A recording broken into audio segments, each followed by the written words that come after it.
दोस्तों, हमारे YouTube channel अमृतवाणी में आपका हार्दिक स्वागत है। नमस्कार दोस्तों, आज की कहानी है हमें दुख कौन देता है।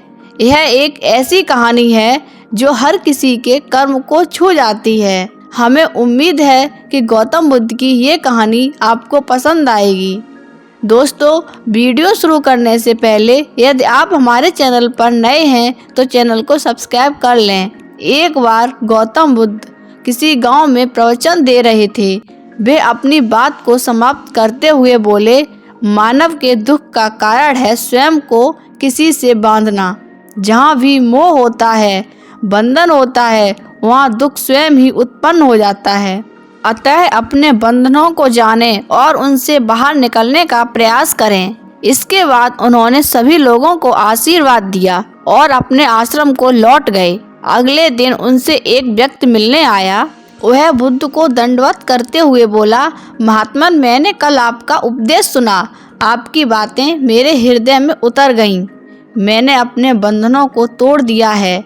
सारी मोह माया त्याग कर अब मैं आपकी शरण में आना चाहता हूँ। उस व्यक्ति की बातें सुनकर बुद्ध मुस्कुराए और धीरे से बोले, मुझे विस्तार से बताओ वत्स, तुमने कौन कौन से बंधन तोड़े, किसका मोह त्याग दिया है। वह व्यक्ति बोला, मेरे घर पर मेरे बूढ़े माता पिता और मेरी पत्नी है। मेरा एक छोटा बच्चा भी है। मेरी पत्नी बहुत बीमार रहती है। उसके कष्ट देखकर मैं अक्सर सोचता रहता था कि वह मर जाए तो कष्ट दूर हो जाएं। उसकी वजह से मैं बहुत दुखी रहता हूँ। लेकिन जब कल आपका उपदेश सुना तो मुझे समझ आ गया कि मेरे परिवार से मेरा बंधन है, मेरे दुखों का कारण है। अगर मैं इसके चक्कर में पड़ा रहूँगा तो कभी सत्य को नहीं जान सकूँगा। इसलिए मैं अपने घर को त्याग कर आपके पास आया हूँ।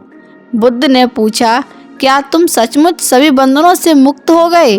देख लो, कहीं कोई बंधन तुम्हारे पीछे तो नहीं रह गया। वह व्यक्ति बोला, नहीं प्रभु, मैं अपने जीवन की सारी चीजें पीछे छोड़कर आया हूँ और अब आगे बढ़ना चाहता हूँ। बुद्ध ने कहा, अगर ऐसी बात है तो फिर ठीक है, आज तुम यहीं आश्रम में रुको। कल मैं तुम्हें बताऊंगा कि तुम्हें क्या करना है। बुद्ध ने अपने एक शिष्य की ओर इशारा किया। शिष्य ने उसे आश्रम के अतिथि कक्ष में पहुंचा दिया। वह व्यक्ति उत्सुकता पूर्वक आश्रम की गतिविधियां देखता रहा। उन्हें देखकर बहुत प्रसन्न हुआ और अपने सौभाग्य पर इतराता रहा। अगले दिन बुद्ध ने उस व्यक्ति को एक कार्य सौंपते हुए कहा, तुम्हें पूर्व की दिशा में जाना है। वहाँ पर तुम्हें एक गांव मिलेगा। गांव के बाहर ही एक साधिका का घर है। वह तुम्हें कोई वस्तु देगी। उसे लेकर तुम्हें वापस मेरे पास आना है।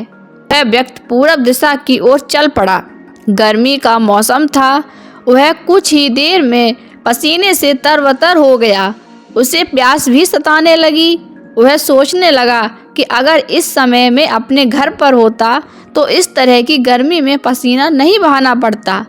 कुछ दूर और चलने पर उसे भूख भी सताने लगी, पर वह एक सुनसान और बंजर रास्ते पर था। आसपास ना तो कोई पेड़ था और ना ही कोई पोखर तालाब थी।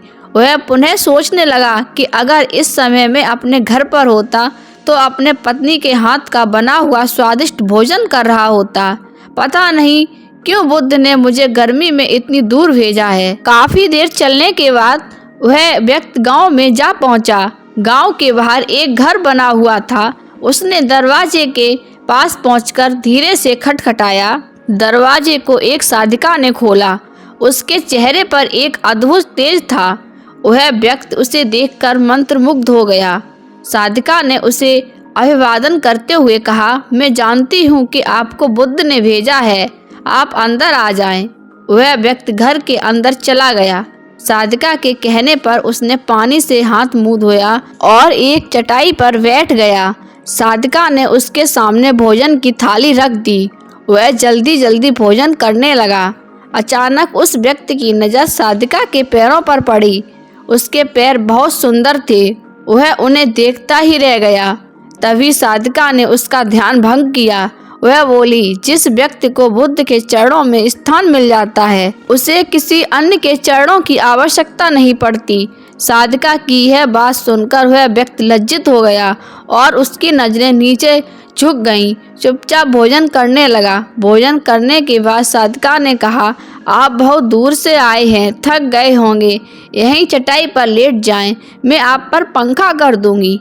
वह व्यक्ति थका हुआ था। वह चटाई पर लेट गया और अपनी आंखें बंद कर ली। साधिका उसे पंखा करने लगी, पर लेटने के बाद भी उस व्यक्ति को चैन नहीं आया।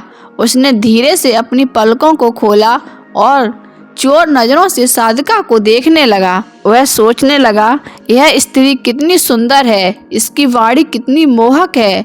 अगर यह मेरी पत्नी होती तो मेरा जीवन स्वर्ग बन जाता। साधिका इसके मन की बात समझ गई।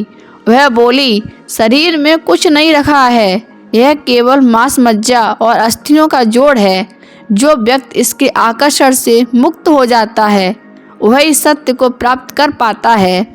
यह सुनकर वह व्यक्ति घबरा गया।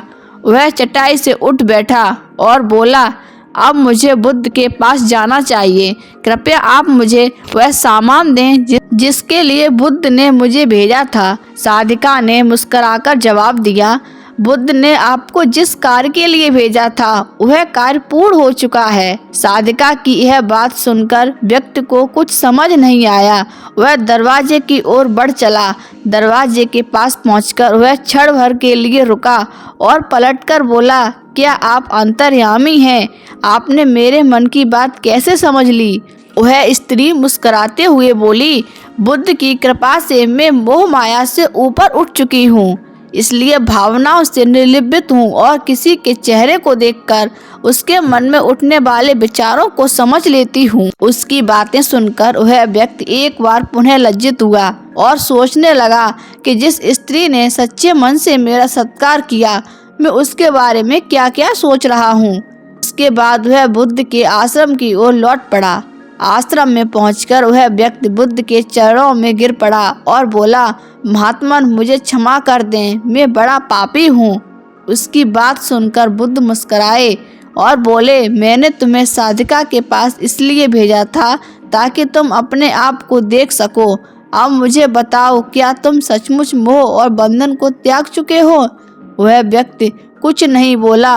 वह नजरें नीचे किए हुए चुपचाप खड़ा रहा। बुद्ध ने कहा, बाहरी बंधन और मोह को त्यागने से हम बंधन मुक्त नहीं होते। दरअसल बंधन और मोह हमारे भीतर होता है। तुमने परिवार को छोड़ दिया और सोचा कि मैं बंधन से मुक्त हो गया, लेकिन जैसे ही तुम्हें अवसर मिला तुमने भीतर का मोह जाग उठा और इसी वजह से आज तुम अपने आप को पापी समझ रहे हो। मुझे क्षमा कर दें प्रभु। उस व्यक्ति ने अपने हाथ जोड़ दिए।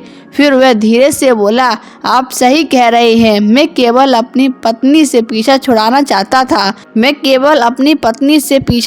चाहता था। वह बीमार रहती थी। 1 वर्ष से हमारे बीच संबंध भी नहीं बन पाए। मैं कुछ ज़्यादा कमाता भी नहीं था, इसलिए मैं अपने परिवार के दायित्वों का निर्वहन भी ठीक से नहीं कर पा रहा हूँ।